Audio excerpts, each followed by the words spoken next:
Welcome to episode 4 of the Up Next Network podcast. Oliver Schaack along with Matthew Levy. We are back and college football is right here. I know we had week 0 last week with Notre Dame, USC doing their thing, but tomorrow starts the real stuff.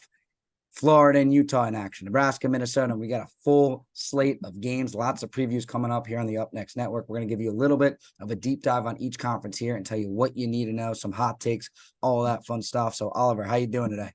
I'm good, man. This is my favorite time of the year, so I'm very excited. By the way, speaking of SC, do you see that kid, Zachariah Branch? Oh, my God. That Dude, 5-star? It's going to be good. It kills me that I'm 2 years older than him. It's just not fair. That kid is going to be – he's unbelievable. And kid was sensational.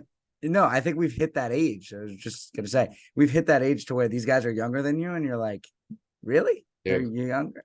All men were not created equal.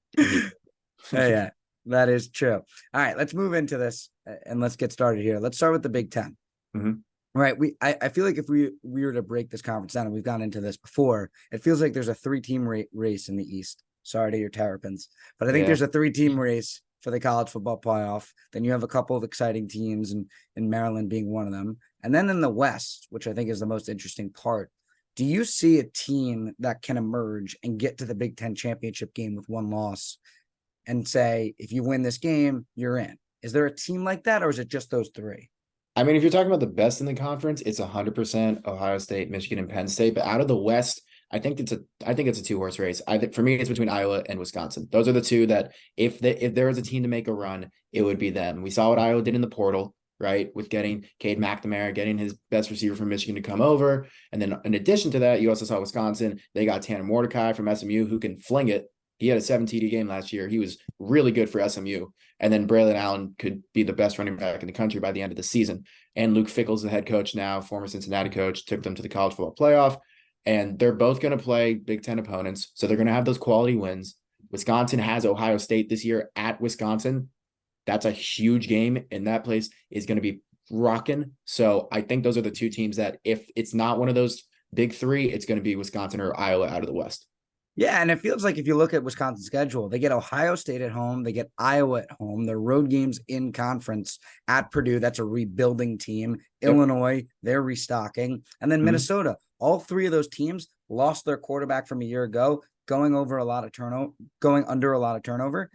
I mean, you could talk yourself into you lose to Ohio State and they run the board here. It's not like their non-conference is crazy. They go to Washington State, who's not going to be viable in the Pac-12. That's a team to where you're one loss, you're playing a Michigan, or Ohio State, or Penn State. If they win that game, who knows? I mean, something can happen. Yeah. And also, like you just mentioned, Illinois, they lost 3 defensive backs in the NFL draft in the first 60 picks. So that's a huge lot. Like Illinois is not going to be, I mean, they're a great coach team. Balema is incredible. He's turned around that program, but they're not going to have the personnel. So Wisconsin, like, it's not going to be one of those 9-3 games, or a classic Iowa game where no one scores. Like Wisconsin can run the table against those teams in the West, and I think they can take advantage of it. They're my team, my prediction at least, to come out of the West. Is there a team you're looking forward in the Big Ten week 1, right? You've got all these teams playing. Is there a team that you're looking at and saying, if they play well this week, that can start a run? Is there a team that you see? As unbiasedly as I can possibly say this, and I'm dead serious, Maryland is going to be so fun to watch. They, first of all, 2 of the 3 games against Ohio State, Michigan, and Penn State are at home. They got Michigan and Penn State at home. They have Talia Tagovailoa, who has the most returning starts of any quarterback in the Big Ten.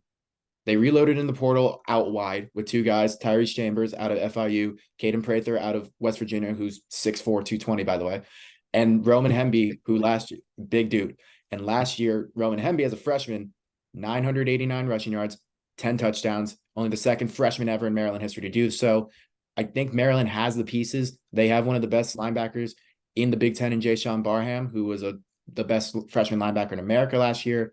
They restocked. That's an aggressive comment, by the way. Best freshman linebacker. What about Harold Perkins from LSU? I mean, he had the highest grade on PFF last year of any freshman linebacker, but that's not me saying that. That's, all right. Yeah, I came with my facts. But Maryland just looks really good. And one of the Coach Loxley media day yesterday, I was able to go, and one of the things he said is that at fall camp, this was the cleanest fall camp he's ever had. He said 0 distractions, everyone's locked in, and he's been a guy who has said before that there have been distractions. He's not afraid to tell when something bad is going on. 0 distractions, nothing wrong with fall camp. There's leadership on this team. I think Maryland could be the surprise team. And I think their ceiling, truthfully, is 10 wins. Do I think they're going to get 10 wins? I don't know. But Maryland's going to shock some people. To get to 10 wins, if we break this down, they have a pretty easy non-conference. You got to beat one of the three big ones. Yes. You get Michigan, Penn State, home, Ohio State on the road.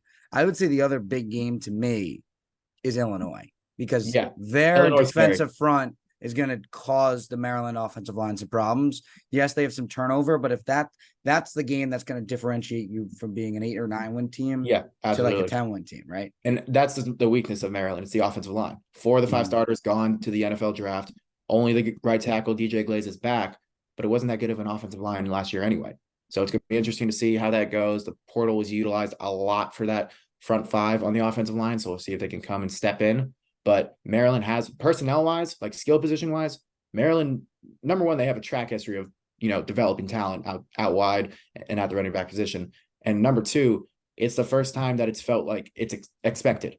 You know what I mean? It wouldn't shock anyone if Maryland won 8 games. I think there's something to that. And there's a lot of excitement around the team. It's cool. We could talk about the underdog story all we want, but referring to my school here quickly, like besides the suspension, which is for 3 games and kind of a joke at this point, do you see what is the barrier to Michigan right now? Because where I look at it is obviously Maryland is a trap game, but I say if Penn State, Ohio State, and Michigan all 3 tie, that's the scariest scenario for me as to where we lose to Penn State, we beat Ohio State, and we run the table.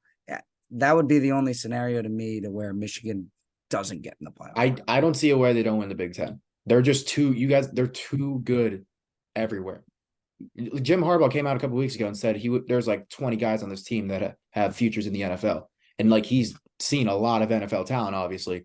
The only thing is if JJ McCarthy doesn't play well, that's literally it. Like he's the one piece. And like he was great last year. I'm a huge fan of JJ McCarthy, but if he doesn't play up to expectation, that's probably the only thing. Because your running game's solid, your defense is fantastic. You got guys out wide. The offensive line might be one of the best in the country. You have great coaches.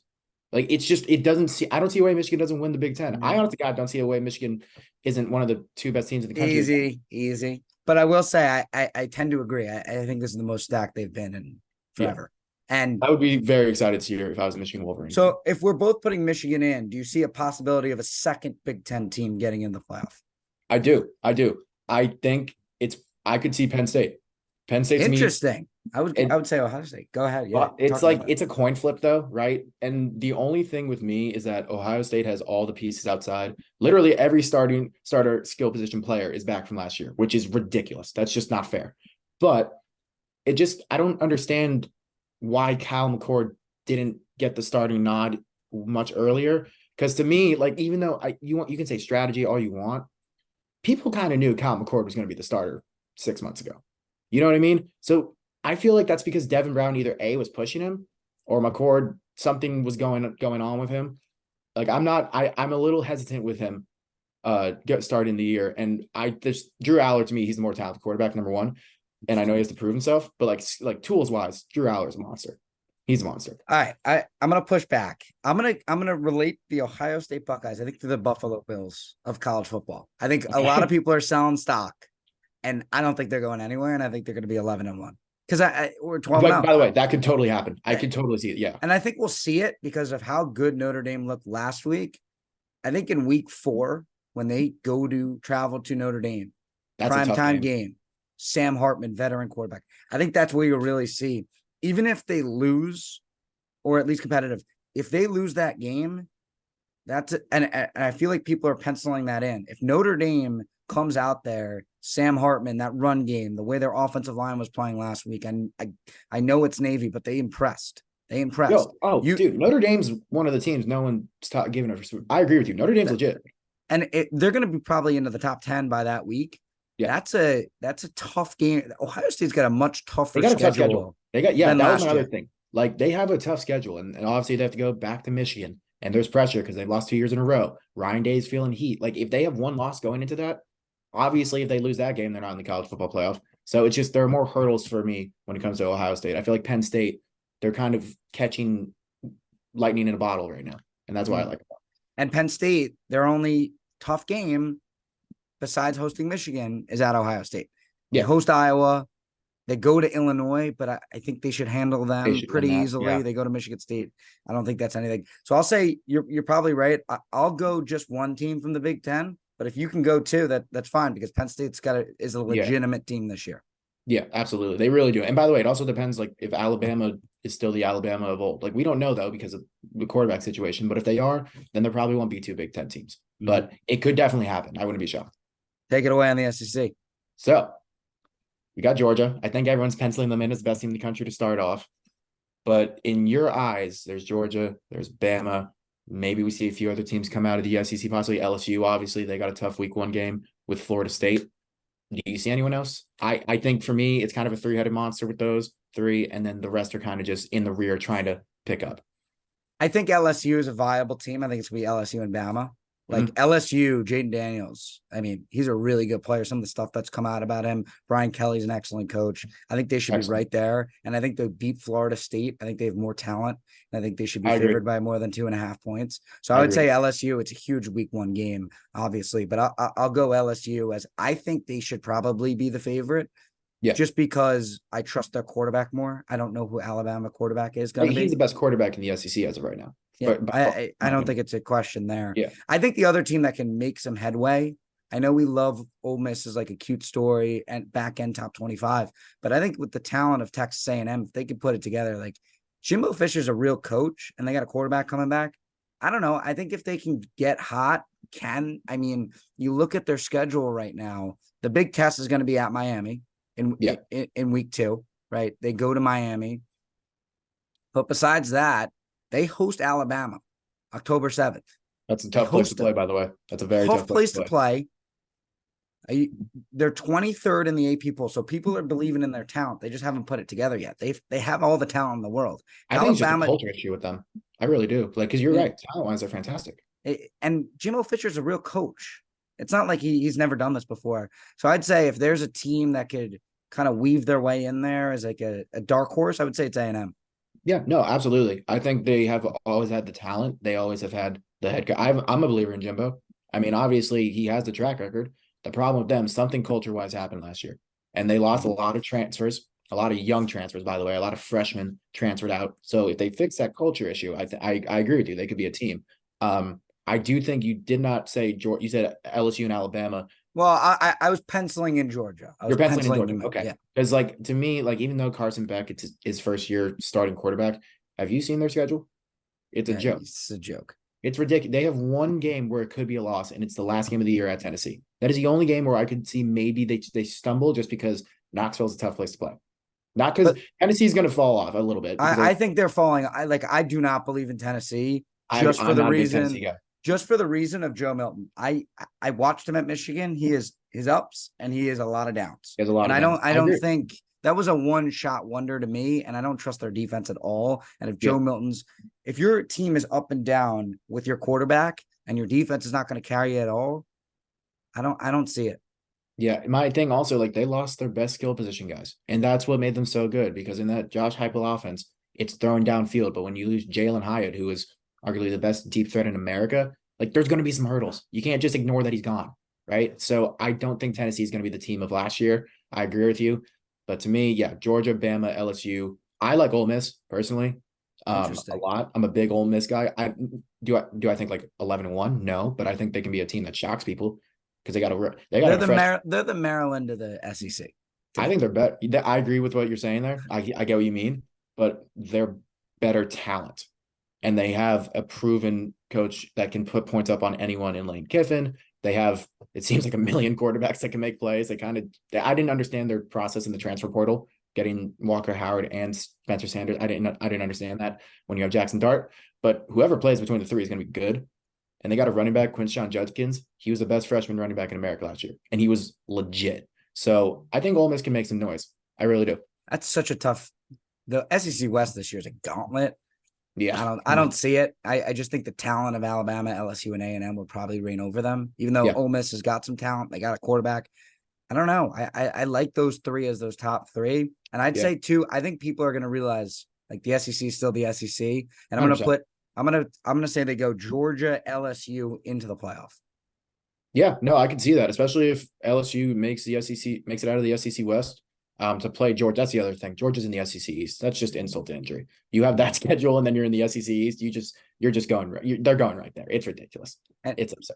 I mean, LSU does go to Bama, so if there's a game, I mean, That's yeah, always a big Bama's game. got the home field, but I think the win, if they beat Florida State, I think this Yeah, LSU team is a team that could be like number one. That's how yeah, good they are. they're that good. I agree. So talk about the SEC now. A little bit of a less impressive conference in the Big 12. I think they're kind of just like one last hurrah before Texas and Oklahoma leave. I don't. Ugh. I don't see it. I know we had TCU last year. I know they beat Michigan, but I know a lot of people are selling their stock here. I think there's one team to look at. I really do. I think it's one team, and I think it's Texas. And if they can Mhm. put it together, there's the team that can make the playoff. I don't see anyone else. Oh yeah, no, I don't see a team. I don't see any team making the college football playoff out of the So you Big don't 12. think Texas can even do it? They got the talent though. Quinn Ewers is if he can put it together, They always do. They they always do. do. They always do. They always do. And it's just like it always does just disappoints every time. And I know they have a lot of wide receiver talent. Obviously, they did really well in the portal. Xavier Worthy is that dude. And obviously Quinn Ewers has the, potential to be great. They lost Bijan Robinson. That is like, I don't understand why people think they just have enough talent to overcome that. He was the best non-quarterback in America for 3 years. Like that's And huge. and they lost the backup. Roshan Johnson's going to be a good He's also player. very good. He was a He's going to third, be a yeah, real he was a player. third round pick, and he was a backup in college. So he's legit. I just don't see any team. Plus, they have to go to Alabama week 2. That's gonna be bad. that's That's going to be I, bad. it's gonna be real bad. I don't care who Alabama's quarterback is. I don't see them winning that game. Do you see Oklahoma? Because if there's any other team talent wise, I know Kansas State and TCU are ranked, but then if there's another team talent wise, it would be Oklahoma. Do you see them making anything out of this? Here's the thing with Oklahoma. What you said about A&M is what I think about Oklahoma. It's one of those things where they have I think Venables is going to be a very good coach. I think first year head coaches always have a learning curve unless you're put into a beautiful situation. I think they have the talent to be pretty good. They killed it in the recruiting ranks. They absolutely killed it. They're bringing in a lot of good talent. They actually just got a 5-star yesterday who's a senior in high school now, so he won't play, obviously, but they're killing it in the recruiting ranks. They're bringing in a great class. I believe in Dylan Gabriel to be even if he just fits a facilitator. Maybe if he's just like a guy who can just check down and just get first downs. He may not throw it downfield all the time, but he can run on his feet. I do believe in Oklahoma. Their defense is better than we saw when it was the Baker Mayfield days or the Kyler Murray days. I think Oklahoma can be a team that shocks, not to make it to the college football playoff, but they can be a team easily that wins the Big 12. I wouldn't be shocked. So we'll make it fast here. We both have no one from them. No one. No. Okay. So the Big 12 is probably out of these Power 5, probably the worst. Now let's Yeah. go. Let's go to the. I don't know if they're going to be a Power 5 conference in a year, but Pac-12. Oliver, I'll send this over to you.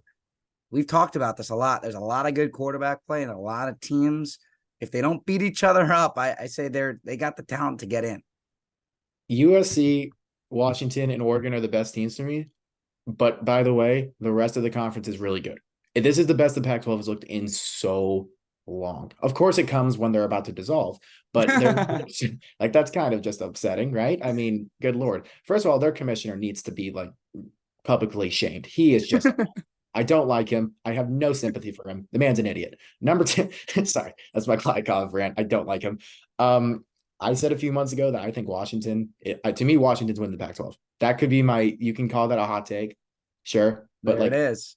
I think Washington's winning the Pac-12. I really, really like what they're doing. Their schedule to me plays into them being able to be that team out of the Pac-12. They have to go to USC into the Coliseum.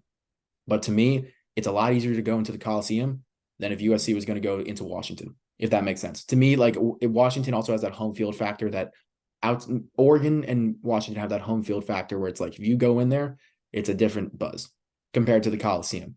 And although USC is the best player in the country, I think everyone agrees with that. Their defense, I know Alex Grinch has a lot of hype around him. They still have so many problems to me. I think stopping the run we saw it last year. It's an issue with them. Like whoever they plug in, I don't think they were that impressive defensively against San Jose State. They showed they struggled in the first half defensively, in my opinion. I don't worry about the offense. They're going to put up points. But to me, Washington's a more complete team, and I love their personnel. I love their coach. I think Washington can win the Pac-12. I would say that they probably can. And I think and I've said this before, you probably have a situation to where I think all these teams beat each other up. And I'm going to go no teams make it from the Pac-12 because I think probably USC, Oregon, or Washington is 11-1 going to that Pac-12 championship game. Mm-hmm. And the other team's probably 10-2 that they're playing, and the 10-2 team's going to win. Or maybe they win. But I don't know. I just don't see. I think we're going to be sitting there week 9, week 10, watching a Washington or an Oregon or a USC, and being like, yeah, they have great offense, but what happens when they play Michigan or Georgia? Yeah. They're going to get rolled defensively, and I think the committee, by eye test, by the fact that they're on the West Coast, by the fact that aside from Caleb Williams and no one knows a lot about these teams, I think they're going to not pick a Pac-12 team. And as sad as that is to say, I don't know, that's been the right prediction since Washington made it. Sadly, yeah, the Pac-12 does not exactly have a good track record of sending teams to the college football playoff. Only Washington, but that was unfortunate for Jake Browning. 2017, that was a bad day. But my thing with Washington is you look at them last year with the Bear. They had a troublesome defense in the passing game. They addressed that in the portal. They got a guy, Braylon Trice, who I mentioned in the video I did a few months ago. He's got first round potential off the edge. He's really good. And Michael Penix, I don't understand how he's like, people say, oh, he's like a dark horse for the Heisman. He should not be a dark horse. He was one of the best quarterbacks in America last year. And yes, they lost their number one running back in Talia Papa. Their backup had 13 rushing touchdowns. He had more than Talia Papa. So there's guys that can make plays. And I'm just buying into the hype. I don't know. I'm just really big on Washington this year. I think it'll be really interesting to see what Washington is. I think their non-conference is sneaky because you play a Boise State team that's pretty decent. Yeah, no, it's not a rollover game. They're favored by 2 touchdowns this week. If there's a game to where like, where's a sneaky, can we see if this team's good? Yeah. I would say it's this week, Washington hosting Boise State, and then Washington in week 3 going to Michigan State. It's a test, not because Michigan State's going to win that game or Michigan State's good. It's a test because it's a different style than they're used to playing. It's a tough physical team where Michael Penix is not going to get as many possessions as he's used to in the Pac-12. And that'll be a good indicator of saying, is Washington just good in the Pac-12 or are they good in playing against a Michigan or Georgia? Yeah. And by the way, real quick, I don't want to slight Oregon. I think they're a great team. I think Bo Nix personally could be an NFL quarterback. Like I'm big on Bo Nix. And I think Oregon could, if there's a team, I think they could, if they ended up being in the Pac-12 championship, I wouldn't be shocked. But their schedule is rough. They have to go to Texas Tech weeks 2. That's not easy. And Texas Tech's going to be decent in the Big 12. It's not like this is the old Texas Tech team. They're going to be an 8-9 win team, I think. Yeah, absolutely. And then you have to go on the road to Washington. You have to go on the road against Utah. You have to play Oregon State in the Civil War, which is going to be a 50-50 game pretty much because Oregon State for that game, they show out. I just think they're going to have a lot of it's still play USC. Yeah, they have to play USC. Like it's the same thing with Ohio State. They're just more hurdles. I think it just like Washington has more advantages going into the season than Oregon, and that's why I'm higher on them. So you have Washington getting in the Pac-12. I have no team getting in from the Pac-12. So is your 4 set? Yeah, my 4 is set. What is your 4? Do you want me to say it? You want Give go it official? Mm-hmm. Okay, so I'm going chalk for the first 2. Georgia, Michigan. I think we both have that. I don't. Yeah, right? We both have that. We have Georgia, Michigan. I have Georgia, Michigan, LSU. You have Georgia, Michigan, Penn State, Washington. Penn State, Washington. Yeah, all right, I'll say it now. So now I got to give my last team. All right, let's move to the ACC. This is where my last team's coming out. Don't do it. Don't do it. And I'm doing it. I'm not. So I think it's a 2-man race. I think we could both agree on that. Like NC State, maybe a distant third. Is there any other team before I get into that prediction? Yeah, I mean, NC State could be a team that like a trap game. You know what I mean? Like Clemson has to go to NC State. That's a tough game, right? Like we saw it a few years ago when they played and when DJ was quarterback, it was a tough game. I think NC State is still a solid team, but I agree. It's Clemson or Florida State. I lean Clemson personally. So do I. I just think they're. So I think that's my thing. So Florida State's got a tougher schedule. They have to play LSU, and then they need to go to Clemson. If Cade Klubnik can put it together, and I think the big test for him is actually this week. We were talking about this before the show. They have to go to Duke, prime time ESPN, rookie QB, first year starting on the Yeah, on road a against Monday, by the way. What on is a that? Monday. Well, they do it every year, but that to me is like tough environment. First game, throw him right into the fire. If he shows up and says, "Hey, I'm the guy here," and they Yeah, win by 2-3 touchdowns, yeah. look at their schedule. Besides Florida State at home, they go to NC State, but that's a trap game. NC State, Miami, but Miami's not going to be Oh, viable they know it's a either. trap game. Clemson's not Yeah, going to be like shocked at how good NC no. State. And You know then what I mean? you have to host Notre Dame, which we saw is pretty good. I think that game, November 4th, will determine the last playoff spot. And Yep. I think the last playoff spot will go to Clemson because I think Okay. they win that game. All right. It's interesting. Now, they do have one game at home at the end of the year, North Carolina. I don't think they have enough around Drake May to be like an ACC champion. I think that's going to come to bite them in the rear end. And do you see that at all being? To me, that's a shootout game. I think the next week, I would say the South Carolina game is Yeah, more of a trap. They yeah. lost last year, and That's one team we didn't Rattlers. talk. That's one team we didn't talk about in the SEC. South No, Carolina would be a team that could ruin some people's college football hopes. yeah, but the issue is with that type of team, they don't have the talent to compete with the big boys. Like Yeah, Texas no, A&M has the yeah, they're not talent going to to be like compete. they're not an SEC championship threat, but like similar how NC State could be a team that like they win one game and it screws up someone's college football playoff hopes. That's South Carolina to me. Like they have Rattler, and this is the most hype they've had around the program in a while, coming off an eight win season. So I think that could be definitely a very tough game for Clemson and their rivals. So it's going to be even harder. And it's not like South Carolina's a crazy schedule. I mean, they do have to go to Georgia, Tennessee, and A&M. Yeah. It'll be telling. I think we'll see this week one, North Carolina, South Carolina will be fun because you got two great quarterbacks. I like that matchup. I think it'll be very interesting to see is South Carolina a team that neutral site, can they do some things against Drake May? Because they should, as an SEC team, if you're an SEC team playing an ACC team in a neutral site, you need to win that game. Mm-hmm. We'll see if they can. I don't know if they can. It's going to be very interesting. But yeah, Clemson in the college football play. Here's my thing. If you said Florida State, I would have gone on a rant because I think Florida State's getting so much hype going into the year. But Clemson's done it. That's why I like them. Yeah, They've done it. They have yeah. an easy schedule. And look, if Notre Dame, Clemson, I think that November 4th game determines who gets in, because I don't see a Pac-12 team getting in. I don't see a second Big Ten team getting in. And I see those two SEC. But besides that, I think if you're looking for a fourth, Clemson's got the schedule. They got the quarterback, we think, and their defense is going to be good. And they got a running game. They got the O-line. They got the coach. Yeah. Why not? People are selling their stock. I'm buying.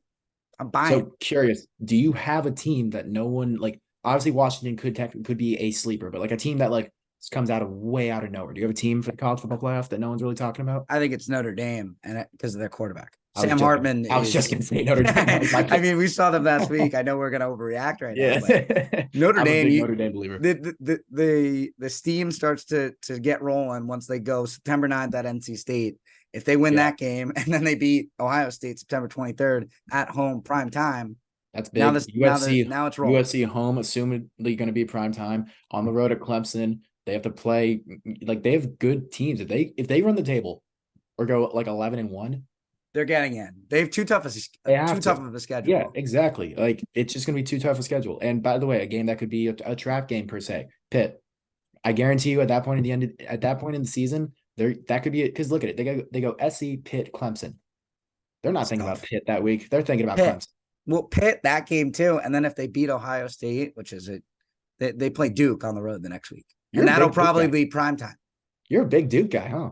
Well, I just think that they're interesting because they have these. They play these teams in spots to where they're not going to be at their best, and they don't have the talent, but they got the coach to maybe compete in those. I've heard good things about their quarterback too. Their quarterback should be pretty good. He's pretty solid. So I think Duke could ruffle some feathers. Absolutely. I mean, why not? Why not? I mean, you just look at this and back to this Clemson prediction. People are going to say, why Clemson? I just don't see, unless there's another second Big Ten team, which is entirely possible. I don't see a Texas or a USC. I don't think they're complete enough or have the schedule, or a Washington or Oregon to have the schedule to get there. And I think by default, Clemson does, and they got the quarterback. So we know that. But don't you think that bias you're talking about that keeps the Pac-12 out of the playoff, if Clemson has the same record as a team, like say from an SEC for that 4 spot, or hypothetically, if SC and Clemson are the team like 5 and 6 and they have the same record, you don't think the committee is going to say they're going to do the Caleb Williams bias and put them in? They could, but I don't think USC is going to be there because their defense. Fair. That's very fair. I don't. agree. I That's my thing with don't. them. I. I don't We've either. seen it time and time again. Caleb Williams can be special, but he was limping at the end of the year because Yeah, he had to do everything. And it's not absolutely. like they have the same. Like they've been pressed against San Jose State. Let's see them against a real team. Yeah, and their defense did not look that good in that game. That was not that. That was By the not way, promising. San Jose State plays SC and Oregon State first 2 weeks of the season. That is just unfortunate. Wow. Good for San Jose State. They got a good quarterback, Cordero. Hey, props to them. Props to their athletic director for trying to be that team out of nowhere. And they host Oregon State, which is interesting. I hope they sell out. All right, that's it for the Up Next Network podcast, episode 4. College football starts tomorrow. Florida, Utah. Who you got? If Utah doesn't win by more than 2 touchdowns, I'd be very shocked. I'm not a believer in Florida. Is Cam Rising playing? I don't know for sure, but the thing is, Utah is such a hard place to play. And like Florida, do you believe in Graham Mertz? No. Like, do you believe in Billy Napier, their coach? No. No. Like, I just don't. They need it. They're rebuilding. Yeah, they're rebuilding 100%, and Utah brings back a lot of their guys. I think Utah's going to win. I could see this being like a 35-17, 35-14 game. You think blowout? I think it's I think closer because it's the SEC. I think the quarterback could be out. Yeah. So we'll see. If Rising's out, it's different, but I think Utah's ready to go. I think they're going to blow them out. Can't wait. This week's going to be fun. We're both calling. You're calling Maryland Towson. Is that the game? Yep. Maryland week 1, Towson on WMEC Sports. If we get one listener out of this, hell yeah. Where can we listen? So I'll send you the link and all that, but it's like it'll be uploaded on the internet. It's just like a streaming service almost, right? Okay. But it's WMC Sports, which is the student radio organization. I'm sure you guys have something the same thing. Yeah. Same thing, yeah. So we upload it through Mixler. I don't know if you guys use that. Yeah. So it's a similar thing though, probably to what you have. But yeah, playing Towson week 1. Towson actually has some good skill position players, but if we lose, Come on. it's gonna be yeah. It should be a beatdown game. It should be a beatdown game. Michigan's in the same boat. They're on Peacock. So if you don't want to pay for Peacock, you got free streaming on YouTube. We'll put it out there on the Up Next Network. But a great episode. Maryland, Ohio State's on Peacock. You know how frustrating that is? That is terrible. It's awful. I'm calling when is that too, by the way. October 7th. I'll be on the road for that game though, calling it. So I'm very excited. Nice, That's gonna be nice. Sick. Yes, sir. Yeah. Yes, sir. All right. Well, that's it for the Up Next Network podcast, episode 4 for Oliver, for Matthew. So long and happy week 1 of college football.